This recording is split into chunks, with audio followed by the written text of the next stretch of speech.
Welcome to InspireHER, an achievement channel, Nigeria's first 100% motivational television station. We are broadcasting live from the studio of School of Eloquence here in Ikoyi, Lagos. I am your host, Atinuke Ojenima. Today's episode is themed Balancing It All, Building a Career Without Losing Yourself.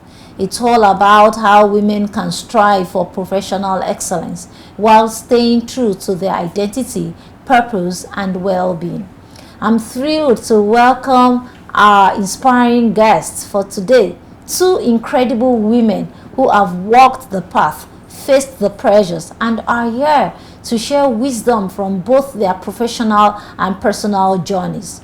Please welcome Olubunmi Clinton, a distinguished finance professional and fellow of the Institute of Chartered Accountants of Nigeria, ICON. With a strong foundation in economics, she has risen to the leadership as the Chief Financial Officer of Bro Property Services Limited, Lagos. Outside her impressive career, Olubunmi is a devoted wife and a mother of 3 lovely daughters. And I have with me here Sarah Adanna. She is a passionate educational psychologist and mental health advocate dedicated to ensuring every child receives tailored education and support, championing United Nations Development Goals 3 and 4 for global good health, well-being, and quality education.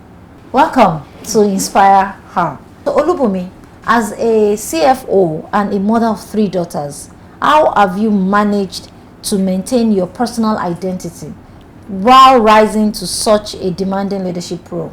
It's tasking, but thank God for support systems. Thank God for family. Thank God for the community, as it were, because everything goes hand in hand.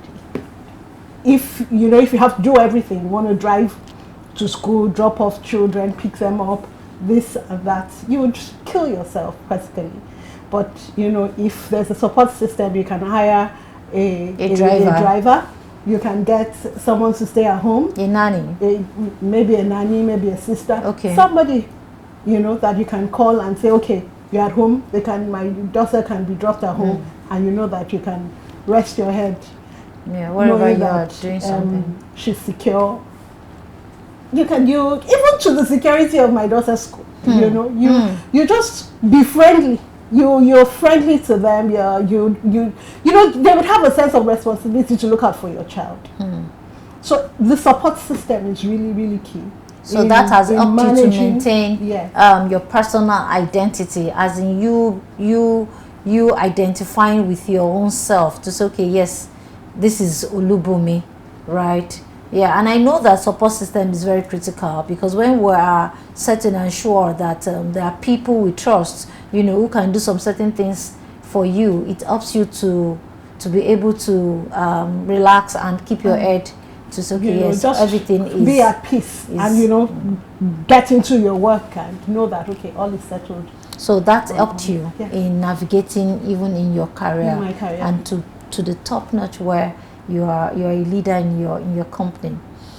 Sarah, your work centers on helping children discover who they are. How do the same principles apply to women trying to find or hold on their identity while building their own career? Okay. All right, thank you very much for that question. And before I go in, I want to really commend what we do here at InspireHER, and it's really inspiring. So yes, how can women find their identity? So I would say, first of all, they need to understand what identity is. So in my own opinion, identity comes from how God sees you, first of all. And from there, you now begin to find out the things you do at ease, the things you can naturally do, and begin to build on it. From that way, you can now begin to understand the kind of path that you want to take, and how you want to now build according to what you understand is your identity. For instance, I would say that how am I able to do what I do? It's because gradually I had to understand that I naturally loved children.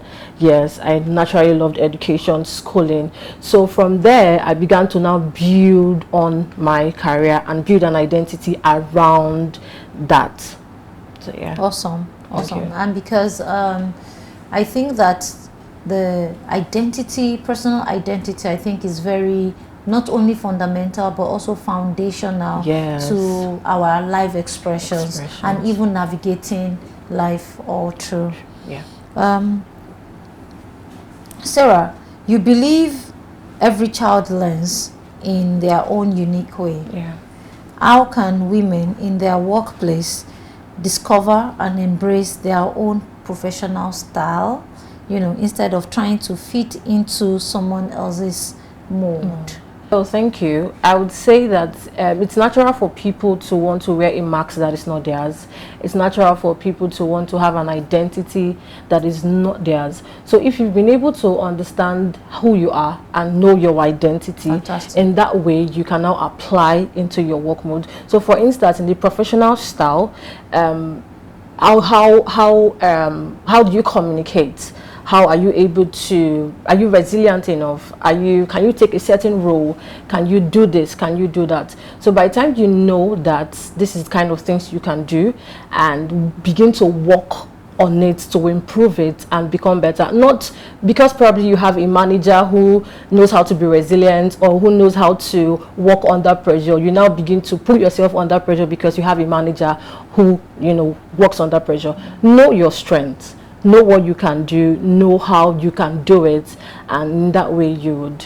I totally agree with you, because to talk about personal identity is, identity in itself is to know who you are, what makes you different. From other people. So our number one identity, take for instance, is like the thumbprint, and no one has same thumbprint. So I think we are even in our personality. So if you to ask someone else to come and host this program, the way and manner, the flavor, the tone, everything would, presentation style would differ, based on how I'm doing it. If you are asked to come here, do you get what I'm trying to say? So everybody has got their own kind of ways and manner. So it is important, really, like you were saying, that we find out what works for us, how those things work for us, our own uniqueness, what flavor we bring to the table, our kind of aroma. Rice does not smell like beans, right? And that makes rice makes that. If a peppery pepper knows, there's a way it smells, a very peppery pepper, there's a way it smells. So how do we identify these things, and how can we be our best at work? Thank you so very much, Sarah, for the work you're doing with young people there. So Olubunmi, as someone who has a background in economics and finance, what helped you to discover what truly matters to you in your career, and how do you stay aligned with that purpose? Okay, the main thing is having God. If you have God and you know the purpose for which you're living, you'll be able, no matter how much you grow in your career, if you don't find that purpose, you might just miss it. But once you key into the purpose of God, and then in all your dealings, you make sure that you are in that purpose, you'll just feel fulfilled. You'll feel that, okay, I'm doing what God wants me to do. Okay, say in the morning you wake up, fine, I know that, I'm going to work, it's all about figures and all that. But God just tells you, I want you to make somebody smile today. You'll be fulfilled when you eventually obey that and know that, I did what God wants me to do. How did you know actually that you wanted to study economics or do something around finance? What inspired that? Maybe growing up I liked figures. I liked figures, and I even wanted to enter school doing accounting, but unfortunately I got economics, and even I discovered that economics has a lot of maths. And so I came out and I said, okay, I would grow in that. But I started working, I served under someone that really, really inspired me. She's an accountant. Awesome. And I just said, okay, you know what, why don't I give it a shot? Because I recall then when I finished school and, I go for interviews so that I'll be able to serve and be retained. And I was just telling them, no, for ICANN. I would work in your consultancy department, and all that. But it grew on me when I started serving, and with my boss that was encouraging me. And I just said, okay, you know what, let's just give this exam a shot. And, have just hung in there since then, and it's been my life. Awesome. So, I mean, what's still keeping you grounded in it? Because I enjoyed what I do. Because you enjoy what you do. Personal identity, sure. Right? Yeah. Because you're doing something that is close to who you are, isn't it? Because for you to be able to enjoy it, then it means that you identify with it. Yeah. Awesome. So, Sarah, mental health is a major part of your work. Yeah. What simple practices can women use to care for their mental well-being, especially when life and work gets overwhelming? Okay, so we are in a society where mental health is looked down on, and especially the women, probably they see it as a no need, like I do not have to probably... Okay, so Sarah, what exactly is mental health? Okay, mental health is the actual sense of how you can let's talk about the whole brain, your because we need to really define what mental health is. Yeah. Because I think not knowing what exactly is why a lot of people cannot relate with it. Yes. So and if they don't really understand what it is, then they can misunderstand what it is. Okay. So in Nigeria now, you said mental health. It means that maybe you are mad or you are having some, okay. some mental issues. Yeah. So, but what really is mental health, and how often is this in our daily lives? Okay. Yeah. So mental health is how you take care of your mind. We're talking about the mind, yes, and not necessarily probably the person is mad in a sense. So it's your mind, how you are able to put things in order, not overwork yourself, because the truth of the matter is that our mind and brain does a whole lot of work, more than even our body does. And people neglect it because probably they don't see that it shuts down. But the brain shuts down. That's why most times you see that you are probably overwhelmed in your work, or it looks all, cluttered and you can't seem to get things done. So what would I say that women can do, since I talk about mental health, is when they become overwhelmed in probably their workplace, at home, I'd advise that they take therapy. Now, before we go that, can we cite examples of when the brain shuts down? When in their mind they are not organized, there's a kind of disorderliness. In what ways does it show? What are the things they begin to do that makes them say that, okay, you know what, I think I need to take a break, or I think I need to go see someone. I need to go talk to someone, or something. What are the things? Because when you said the brain, shuts down. And when the mind is overwhelmed with a lot of things it does, so how does it reflect? So that people will know that, oh, when I am feeling somehow, when I'm doing a particular thing, it means that I need to take things cool. It means that I need to check my mental health. So what are those things in? So I would say, one, you always forget to do things. Yes. Either you always forget to do things. Why? Because probably you have quite a number of things. You want to do this, you want to do this, you want to do this, you want to do this, and they're all cluttered in your brain. You have them somewhere in your head that you want to do it, but at the end you don't do anything. So that's one sign that you know that, okay, you need a mental health therapist. And another is, most people express their being overwhelmed as a way of probably, bouncing on someone, expression, an outburst. Probably in anger, always in anger, always, tensed up, any little something like, I can't do this, I can't, so They But need at to that take a point, chill. yeah, you need to take a chill. You need to see a therapist. You need to, or probably if you feel like seeing a therapist is too much, take a time out, meditate, have quiet times. Just, shut down.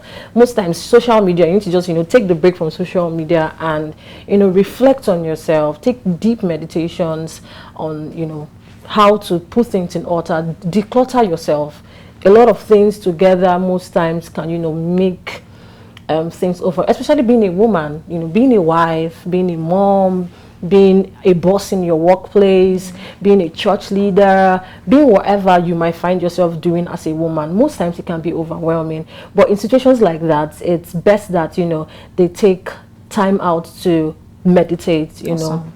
have deep thoughts with themselves, Awesome. Awesome. and all of that. Awesome. And such practices like I try to do, which I realized that it started first as exercise, okay, walk daily, jog. But I realized that at a point I started out jogging, but I realized that I needed to, to internalize them more. So I slowed down jogging to walking. And honestly, I always just think that I feel better on my way back home. When I'm back home, when I'm seated, I'm more relaxed because while I'm taking the walk, I'm able to think. I'm able even to say some things to myself and all of that. I think such are practices that, because we are in Nigeria, not everybody has the access to therapists, and not everybody has the money to even pay for any for a session, right? So, but what are the daily things that they can do? All right, so things like that, walking, right? Thank you so very much. And I think really there's so many things we are going through already, because the country is already, like they say, is not so economically friendly, right? But then how are we managing and putting this together? There's something we also say that an average Nigerian is frustrated. Why? So a sign of frustration too, because how do you measure frustration? When you see people angry, shouting, they're just high on their tone. They lack patience, and you're like, come on. I'm like, it's like every Nigerian is just angry. It's just angry. Every Nigerian is in a hurry. Calm down. Everyone is on the edge. That's why they say, just be careful. People, when you are driving and people you clash with, just go. No matter what, just face your front. Because if by any chance you have an argument with them, as an outburst. So I think this is just to buttress that, the mental work that you're doing is a very valid thing, and more awareness should even come to that. And a good job that you're doing, that you're starting with children. Which means that we're raising a generation of young people, who will be better than us. And that's why you see that maybe most Nigerians lack emotional intelligence. All right, thank you so very much, Sarah. Olubunmi, balancing a demanding role like CFO and being a wife and mother must come with stress. Very much so. What are your personal strategies for avoiding burnouts? Sometimes you just take a break. Just drop everything. I just drop everything. I just say, you know what? I take myself and I can agree with you that you drop everything, because you mentioned support system. So you just leave it. You just leave it to the support guys, to support people. I just drop everything and just take myself out, go for a spa session, just leave everything, just zero it out, because once you're in that environment, you're still trying to figure out, okay, what would this person get? What would this person do?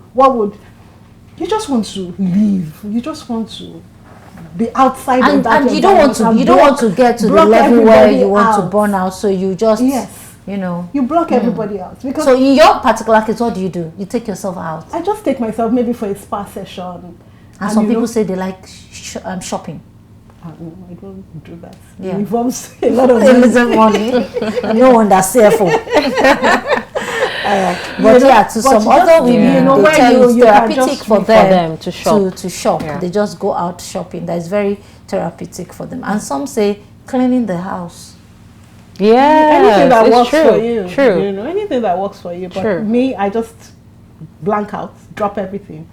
go for a spa session, take a nap, a long nap, and then, you know, get myself back into the groove, and then, you know, continue where I stopped.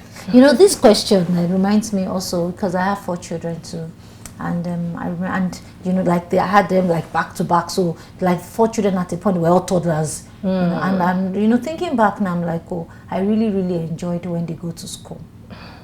So, you know, and have time, like, okay, this is me time. Then I take my time to do, you know, to take care of me when they're gone to school.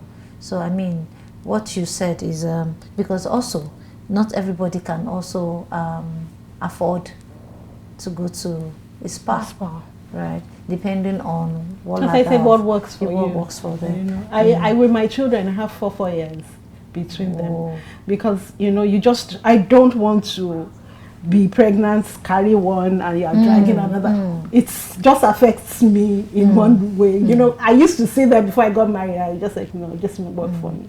Yeah. So, 4 years, you are able to help me.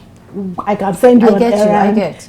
Know, and I think everything still boils down to what works for you. You know, because and what works for you is very genuine and peculiar to who you are, right? Personal identity. Sarah, you advocate for SDG 3 and 4. How can women bring their values into their daily work so they don't feel disconnected from their purpose? Okay, so first of all, you need to have a value. So for instance, now my value from the SDG 3 and 4 is the good health and well-being and quality education.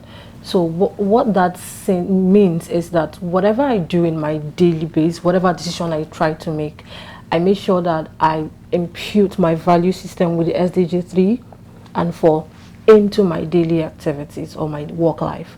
So for instance, I would say that every woman should first of all have their value, and in having your value, you should, whatever decision you make daily should be according to the value that you have. So I would say for myself, whatever role I want to take, a volunteering job, whatever it is, probably any talk show or something, it has to be according to what I do. So first of all, I already have that as my value system. So I impute it. So whatever I am doing every day, my decision is tailored according to my value. Now, talking about you know, personal identity, because I'm very big on it. Yeah. You know, and I'm very particular about these words I'm using. They are both foundational and very fundamental. Sure. You know, so personal identity, right, and values. It's part of identity, is identifying who you are. So and values are things that, you know, a lot of us do not really we really do not take time to highlight, you know, to say what exactly are my values. Why am I doing the things that I'm doing? Why am I doing it? Your ability to identify your why speaks to your core values, because your core values are like wheels, you know, towards the choices that you make, you know, decisions, the quality of decisions that you make. So take for instance now, so for that purpose, I want us to identify, maybe let's just say this, even you, Olubunmi, you could also say like 5 values that matters to you, 5 values. So people watching, our viewers, can also be able to sit down with themselves. It's okay, who am I? Why am I doing the things that I, you know, that I do? Why do I do them? How do I do some certain things so that they can elicit their own values for themselves? So can we list such values? Okay, I was here on Saturday and they talked about what is in the name. And, you know, from the letters of my name, I coined out my values or my attributes, as it were. O, optimistic. I'm an optimist. L, I'm loyal. So optimistic means that you see life from the bright side. Yes. Even if always have full. So even these situations are not looking like it, but to you, you are seeing the good in that situation. Yes, awesome. I have to always see the good, or else I would not see at all. Awesome. You know, so that's O, L. Yeah. So L is loyal. Loyal. U is I'm unique. like you said. Absolutely. Everybody has. So you are. You're different too. It's like personal identity. Yes. I'm different, and that's it. I'm me. B, I'm brilliant. You, I'm unabashed. I am not ashamed to be who I am. are. N, I am very nurturing. So like I have nurtured children. I am a teacher in the junior church in my church, and I nurture children. So I've seen, even in my workplace, if you're from your entry level, I nurture you to, becoming who, you find your identity, and you grow within the organization. And then the M, I'm meticulous, and I am inspirational. Awesome. So Awesome. Olubunmi. Wow. So you That's even a add so you even add the values. These Yeah. values are already set. And it's a very good one, because a lot of us don't even have those values that guides and shapes, yeah. Our choices. Please, Okay. roll yours. Okay, I hope it's not also in your name. Not, no. Actually, it's not. So, the values that guide me are, one, education. I am someone who is big on education. So let's say one, learning. Learning, learning. So where I have to always, get to know new things, because knowledge is vast. So you have the opportunity to always. The day you stop learning, they say you die. Yeah, sure. So learning. Another is mastery. You don't just learn, you now become better. And become the best at what you've learned. So I can imagine your kind of boss. When say staff comes to tell you that, oh, I've learned this thing, you're like, okay, you can take it to what's next. Yeah. You can master it, you can duplicate it, so that someone else can replicate it, right? Awesome. Sure.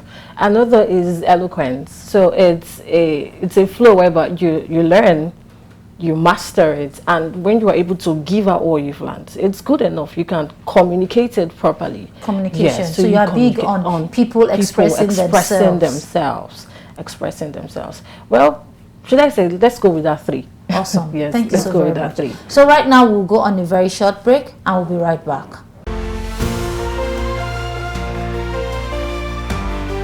Are you in governance? You need public speaking. Are you in business? You need public speaking. Are you a professional? You need public speaking. Now you too can learn how to overcome nervousness and speak with confidence before any audience at the School of Eloquence, the home of public speaking. Attend our practical and training one-on-one coaching with West Africa's only certified speaking professional at any of our centers in Lagos and Abuja. To register, call 0802 3032 066 or 0706 1606 078, or log on to our website schoolofeloquence.org. School of Eloquence, teaching the world to speak.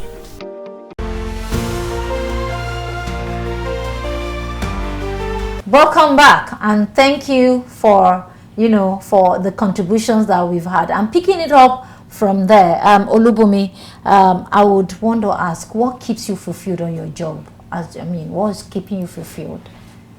You said you like it, but what is that particular value that is keeping you on your job? Don't tell me it's money. Not money. It's doing what I am meant to do. Doing what, fulfilling purpose.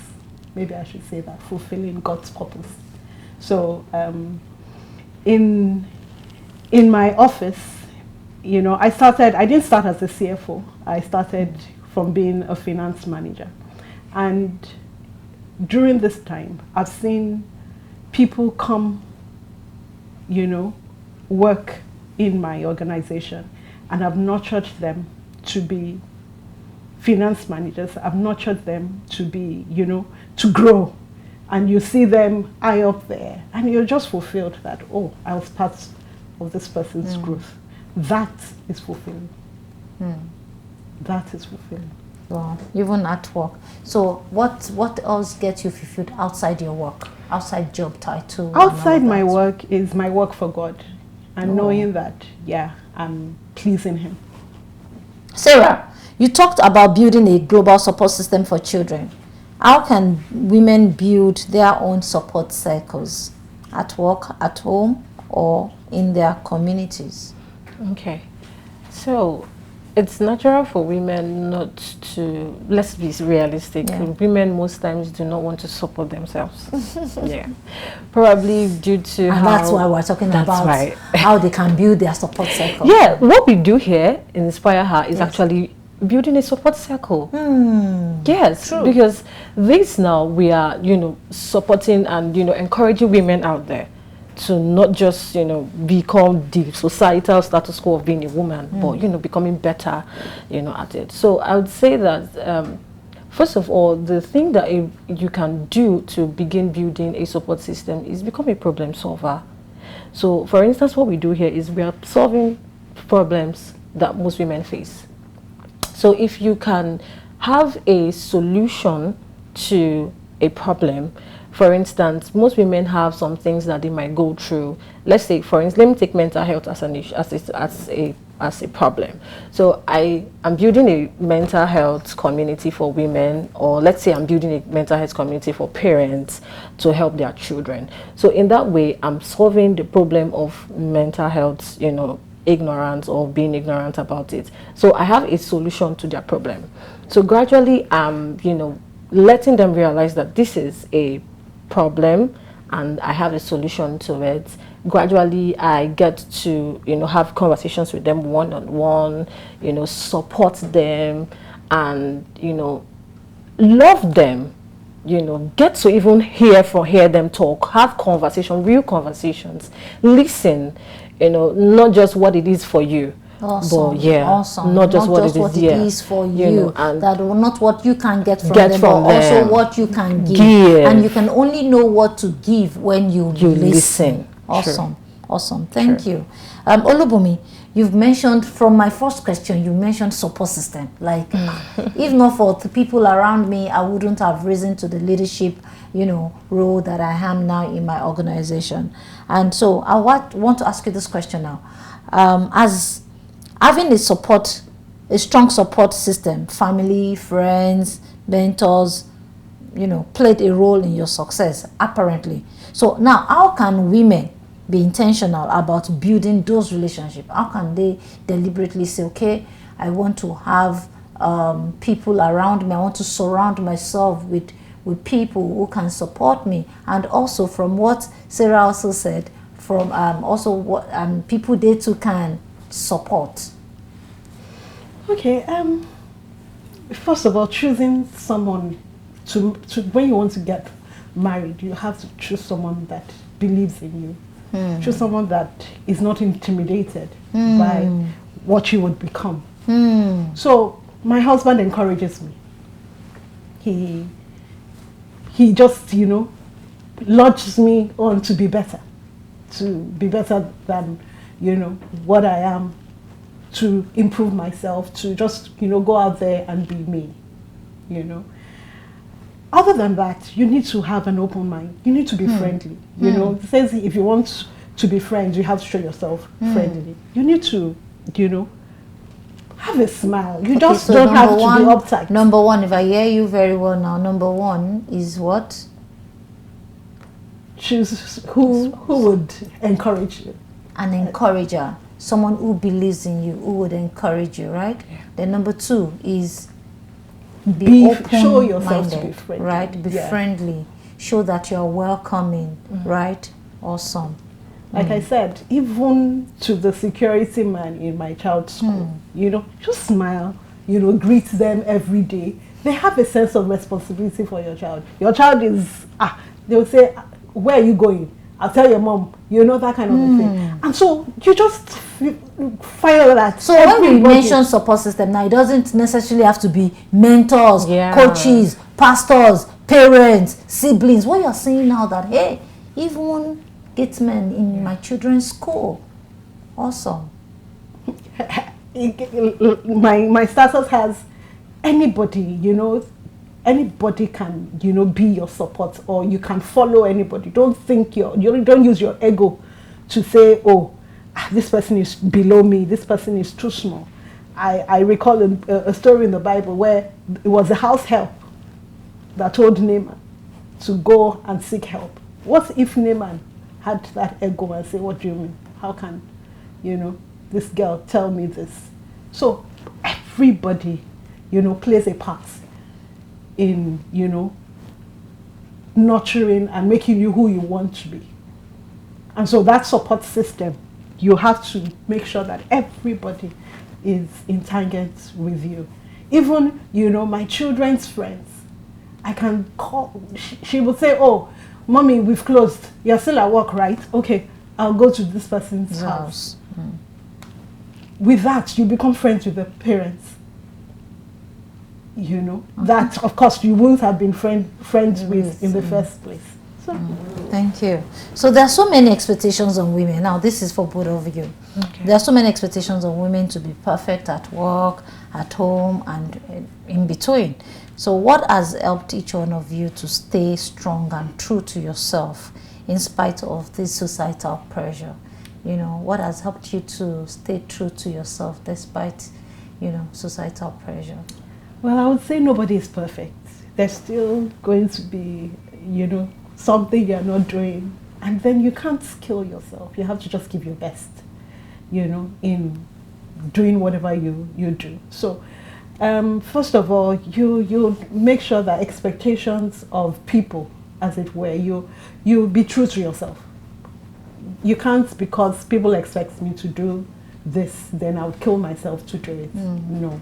Just like we've all been saying since morning, craft your niche, know your identity, know where your strengths lie, and hone that, and then you just be who Awesome.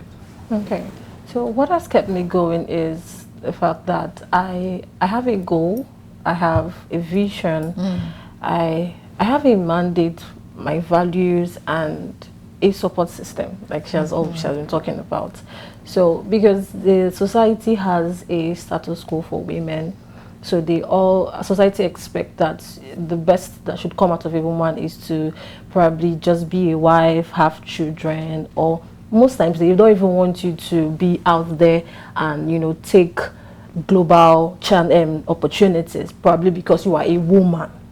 So what keeps me going is the fact that I know where I'm going to. Awesome. I have my vision, I have the mandate, I have my goal, and I have the support system who is pushing me towards that goal. No, so talking about staying true, I think we cannot let it slide without mentioning authenticity. Okay. I mean that's staying true to yourself. Yeah. Something that is authentic to who you are. Craft your niche. So I am like in my own, like what gets me going now is knowing that no, everybody can't like me. Yeah. I can't be friends with everybody. So, and I know I can't also like everybody. So what is the major difference is our tolerance level, our ability to tolerate some certain things that are not true to us. Do you get it now? So, and I think authenticity is something that is very also vital to personal identity. Right? So to say, okay, I'm going to be true to myself. I like this, and I'm not going to be apologetic about it. Yeah. Hey, this is who I am, and I can only become a better version of me. So it's either you like me or not. It's either you take me or not. But for me to conform, to mold myself to becoming your own expectations of me, no. So when you are trying to craft expectations, so my question is, who made the rules? If you made the rules, then certainly those rules are for you. So I have to also craft my own rules. So I have my own standard. You mentioned vision. So your standard now, your aspiration, your standard, your desires are in line with those visions that you have set for yourself. And all this we're all able to say and do because you both are women with strong personal identities. You've gone through your journeys, you've gone through self-discovery for you to be able to say, this is who I am, and this is what I'm doing, and this is why I do the things that I do. So before we close, what one piece of advice would you give to women who want to grow in their careers without losing the essence of who they are? Craft your niche. Craft your niche. Have a support system. Have a support system. Thank you. Be the better you. Always strive to be the better you. Thank you. Sarah? Okay. So I would say my word of advice is build your career around who you truly are. In that way, you would realize that they are all intertwined. Your purpose, your career, your value system, they are all intertwined. You don't have to do them differently. So whatever your purpose is, you are building your career according to that purpose. Thank you. Thank you so much, Olubunmi Clinton and Undu Sarah, for being with us today. Your stories, experiences, and insights have reminded us all that true success isn't just about what you achieve, it's about who you remain in the process. And to every woman watching, remember, you are allowed to grow, to rest, to lead, and to protect your peace at all the same time. Stay true to your values, care for your well-being, and surround yourself with people who light your fire and not dim it. From all of us here at InspireHER and the Achievement Channel, thank you for watching. Keep shining, keep striving, and most importantly, keep inspiring.